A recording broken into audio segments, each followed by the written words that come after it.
Is something happening in May? Let's talk about it.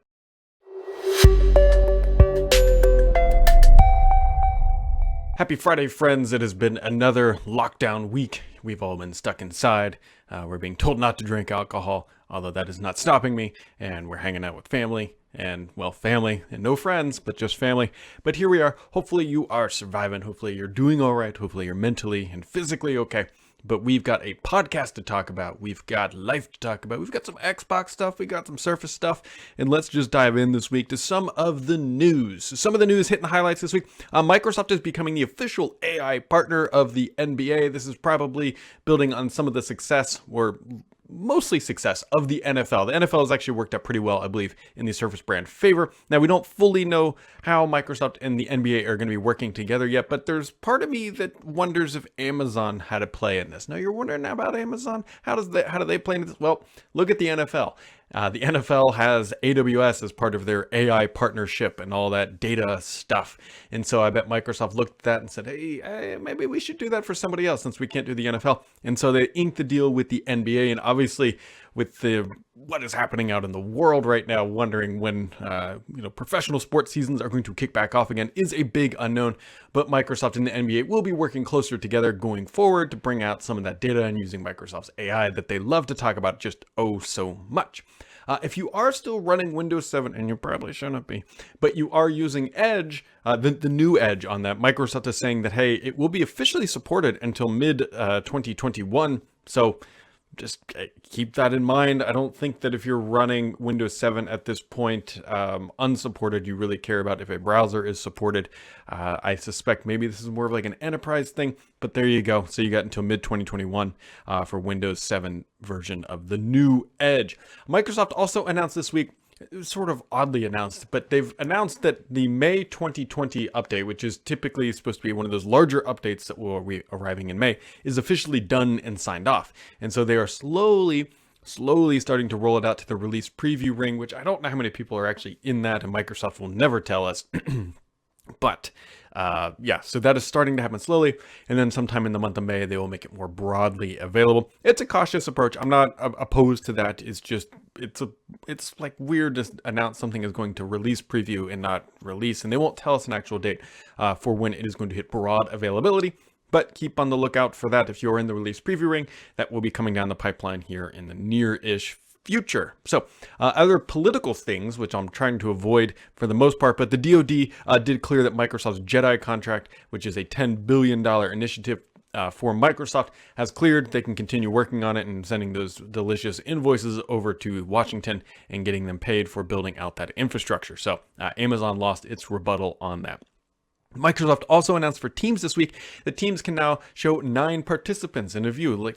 If you know what the Brady Bunch is, and I suspect there might be some people listening to this who do not, but if you know that Brady Bunch grid, you can now do that. Previously, you could only have 4 participants streaming video, or you could only see 4 participants, I should say, prior to this update, and now you can do 9. Microsoft is promising more. This is somewhat in reaction to Zoom, who allows up to an impressive 49 streams at once, or participant view at once, and Microsoft will be updating theirs. The interesting thing here, or not so interesting thing, depending on how you look at it, is that the first request in the Microsoft feedback forums for this, I believe, was back in like 2016, and they just now got on their horse and made this available.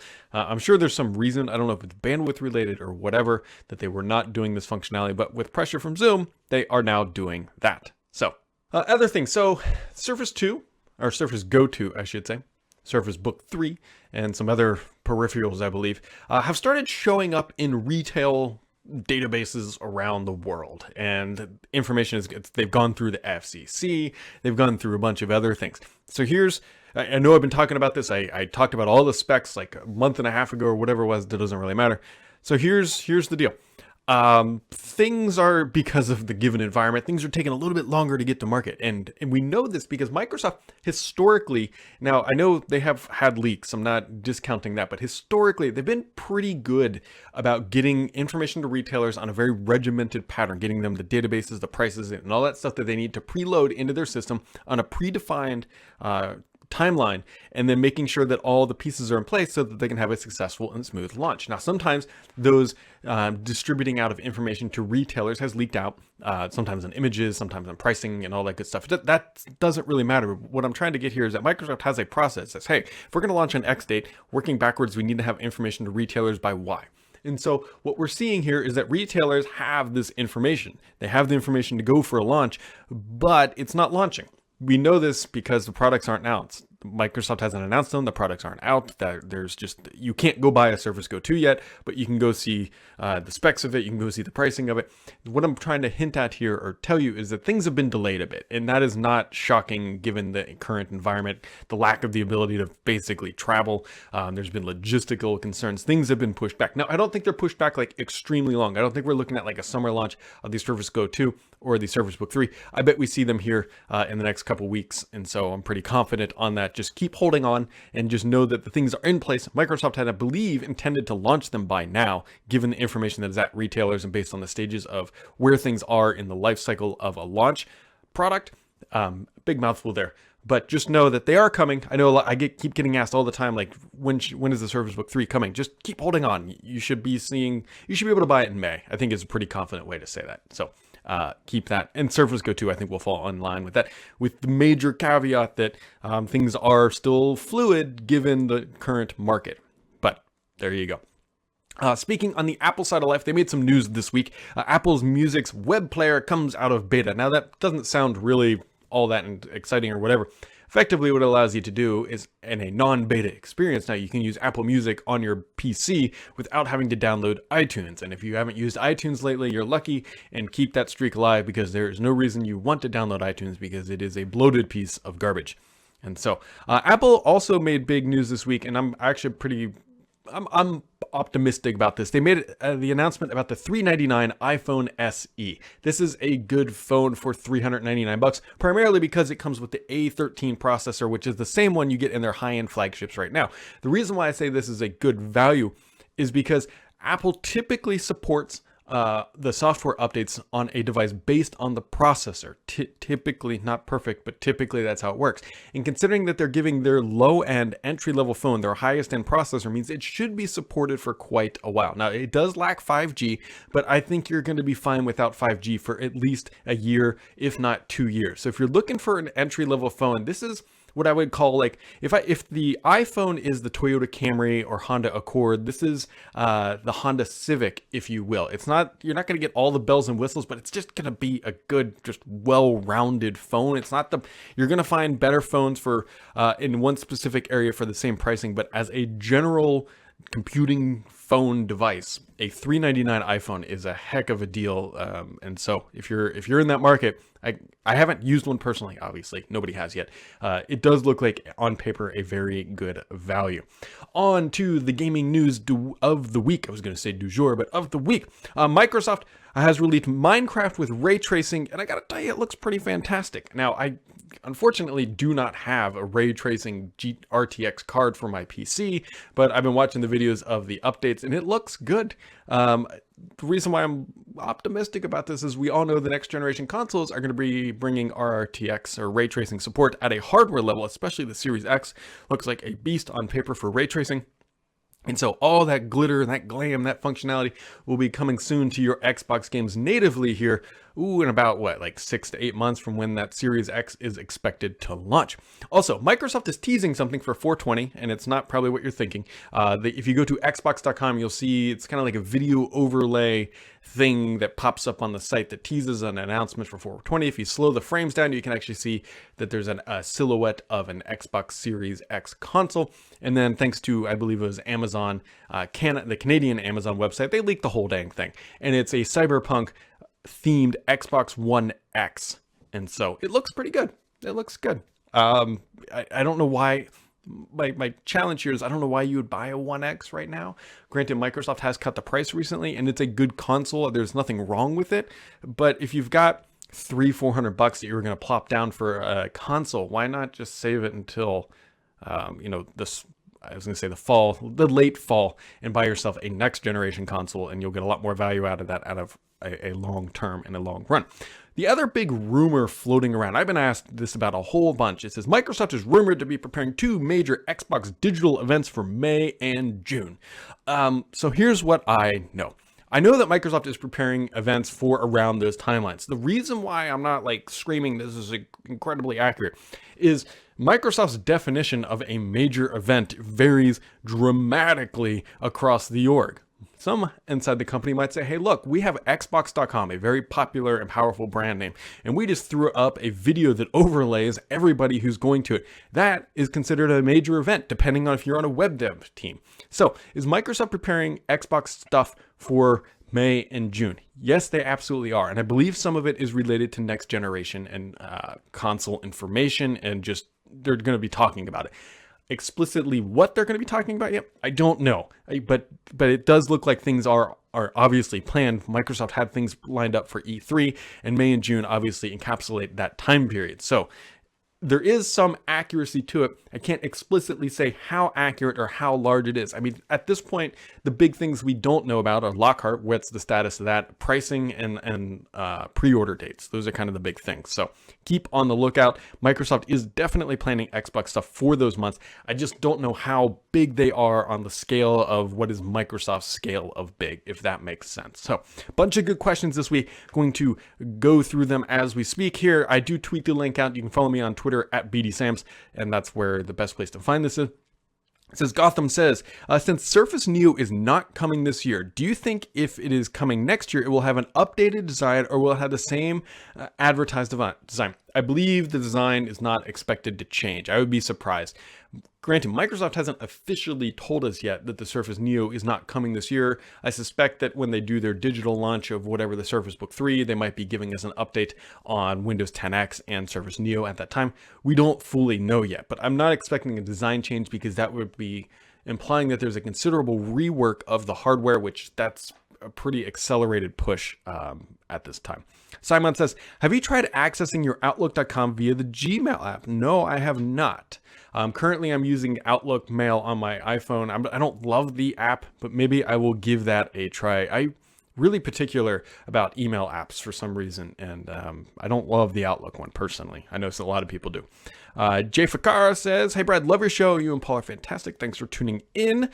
Do you know if it's possible to add multiple Gmail accounts to your Outlook.com account? No, I don't actually. I tried this. So I went to it, and you can add one very easily. It's a nice little button there. But I can't figure out actually how to add others. If anybody else knows how to add multiple Gmail accounts to your Outlook.com account, I would actually like to know this too, because it would actually help me, because I have one added, which is my primary Gmail account, but I have some others that I use for like spam and other junk when signing up for services. And so adding those would actually be kind of helpful. Jay Fakar says, a while back said, before all the junk that is happening, Mary Jo Foley was mentioning that Scott Guthrie was not as visible as publicly as he was previously at conferences and on Twitter. Likely nothing to worry about, but thought it was curious. So there was some like kind of riffraff around how Mr. Guthrie was taken off of some of the build keynotes and whatnot. I don't know personally anything. I hope that there is nothing wrong, and I hope that this is just whatever. But yes, Scott has been slightly less visible lately, and I hope that all is well on his end. He's a good guy. David Allen says, hi Brad, former tech writer myself, you have been a highlight for me in these otherwise dark times. Thank you. Well, appreciate that. You know, we're all trying to do what we can to get by here. I need a second laptop, and I've been looking at the Surface Pro 7, but given that I'm in a wheelchair, the kickstand doesn't work out well for me on the lap. So I've been looking at the Surface Laptop 3. Are the only differences between AMD and the Intel version the battery life and maybe a few benchmark numbers? Will the average user notice the difference? So I need to do a long-term follow-up to, I don't have it here, I've got the Surface Pro X next to me. I need to do a long-term follow-up on the AMD 15-inch because I honestly can't recommend it. I would, if you were going to buy a Surface Laptop 3, please get the Intel version for now, especially the 15-inch. It's not just battery life. There's a really annoying feature that all Surface products do, and you can turn it off very easily on the Intel ones, but not on the AMD version. I think it's called dynamic contrast or whatever it is. You can make all the settings, brightness, max, and all that stuff, but when you go from a dark image to a light image, the screen definitely dims, and I believe It's dynamic contrast or whatever that feature is called. Now, the only way to disable that on an AMD is to run the laptop at max performance, which just decimates the battery. On an Intel version, you can download the Intel pack from, or driver set or whatever, control utility from the Windows Store, and then you can just disable it right there. It's so much easier to do. At this time, for a Surface Laptop 3, grab the Intel version. It might pay a little bit more of a premium, but if you're planning on holding on to this thing for a while, you're definitely going to get more bang for your buck, and you're going to be happier with it across the board. Just trust me on that one.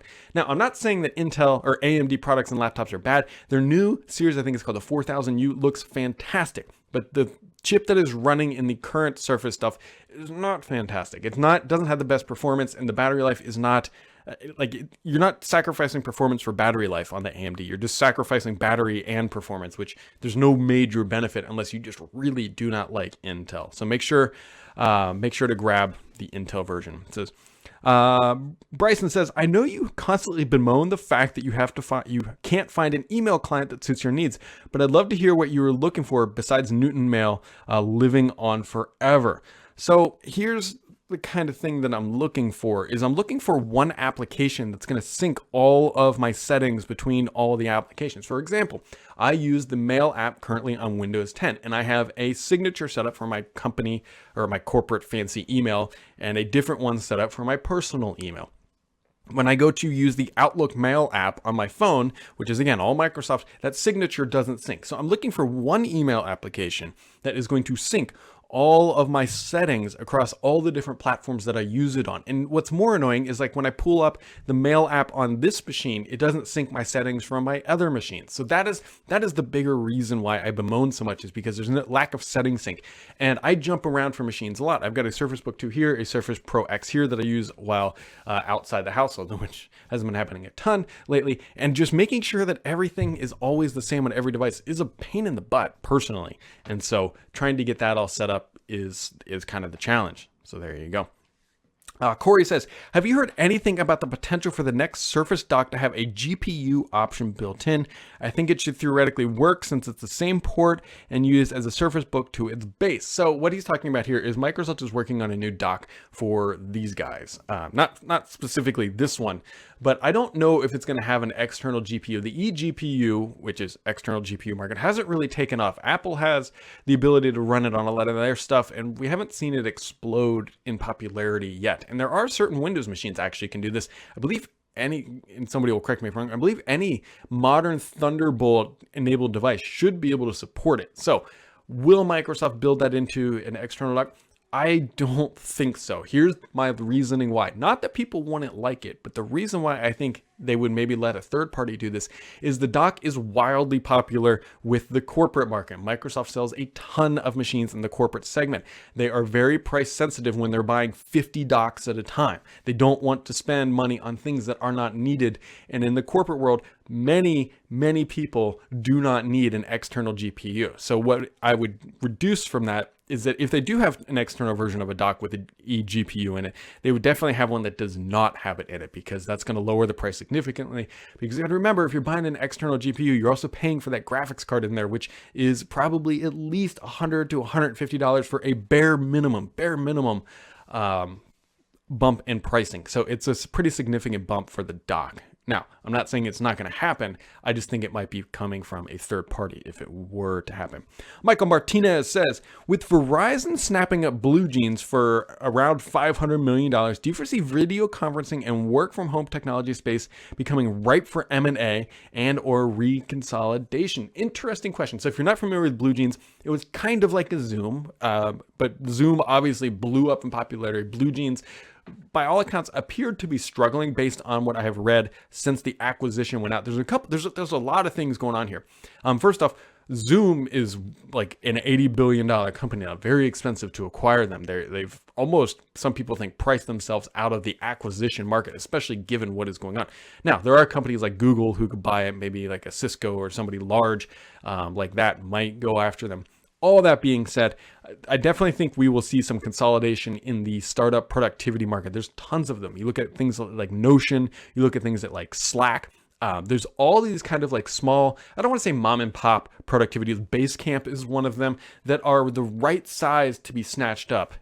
during this time, because cash is going to become very hard to raise for a lot of companies who are not being positive on the balance sheet, meaning that they're not cash flow positive effectively.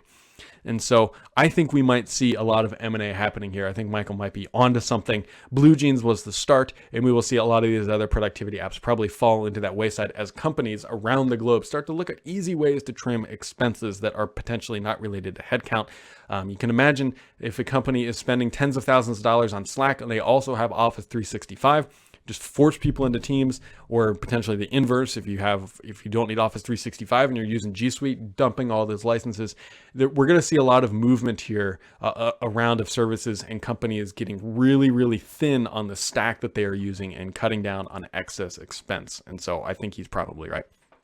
PK Driven says, with meetings occurring digitally for the foreseeable future, how long before you see you or Paul?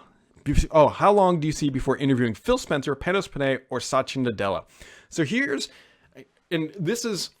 I don't want this to come off as like me dogging anybody else in the industry, because everybody has a different way of approaching things and all that. First of all, we got to be candid here.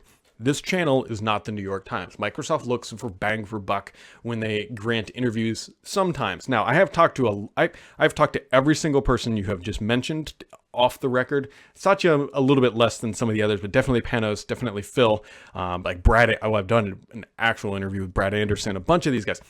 Here's the thing. Microsoft likes people who play by the rules. They really do.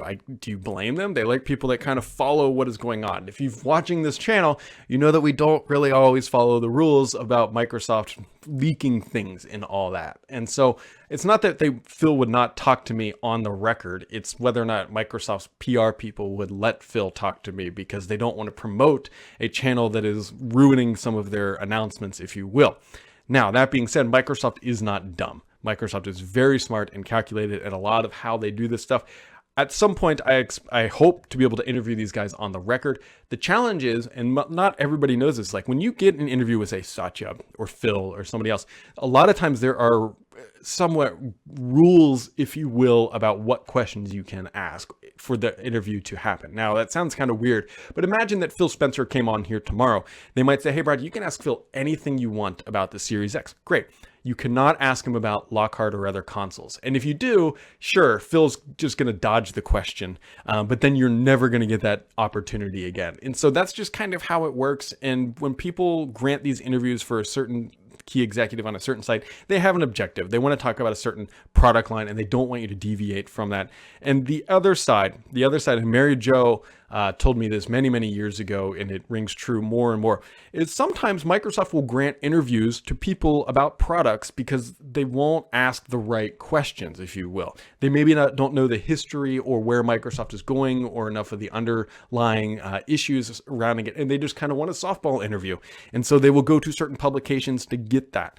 And I'm not saying that I wouldn't ever do a softball interview, if that's sort of a weird question, but like I have an objective of an answer I'm trying to get to, and there's multiple ways to ask questions, and the people that can get those answers out do really good, and Microsoft will sometimes avoid that.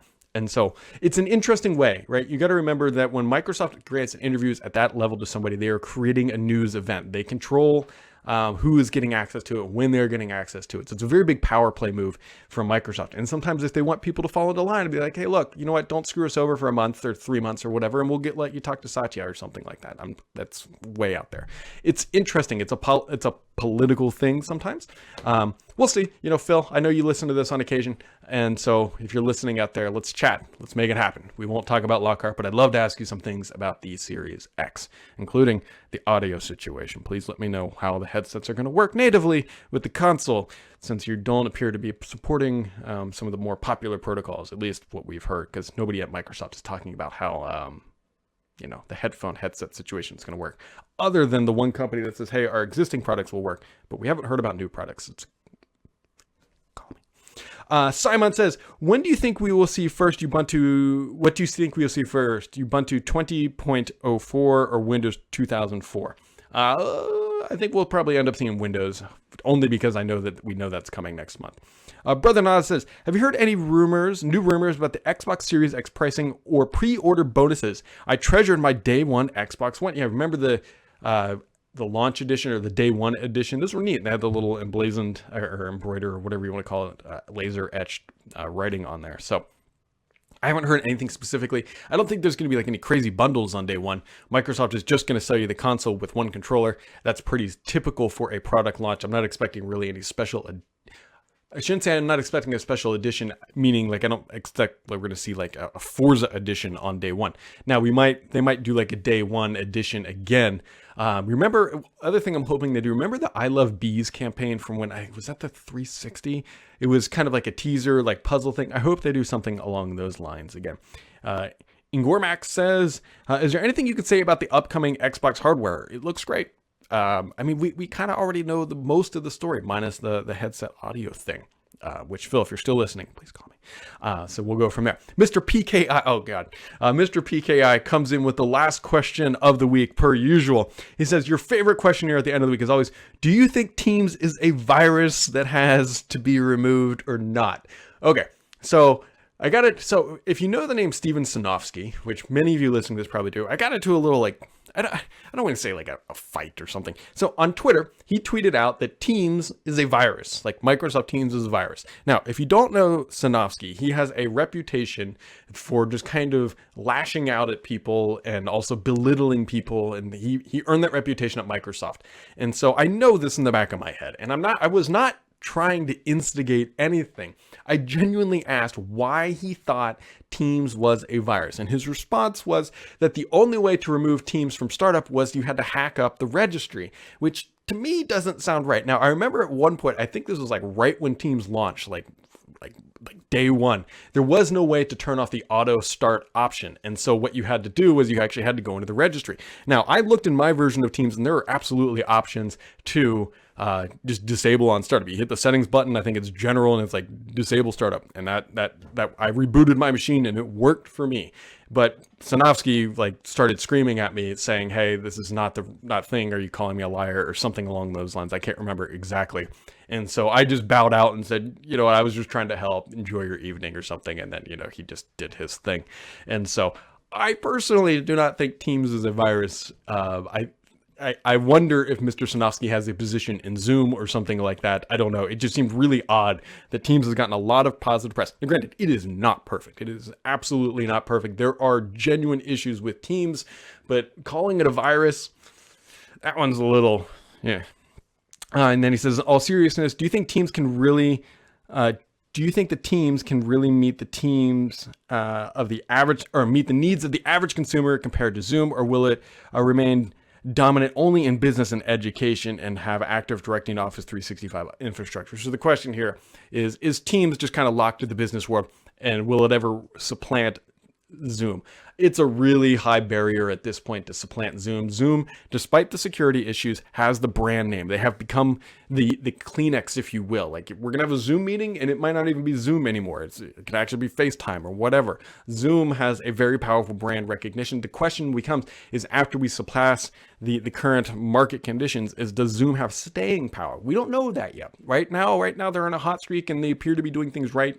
Not perfectly, but they're doing things in the right direction. The question is, in 5 years from now, will they have enough stickiness and staying power to maintain that lead in the market? It's a good question. Microsoft obviously has the cash flow and ability to ride this out.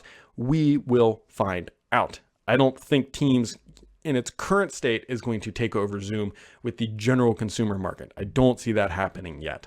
But will Zoom survive?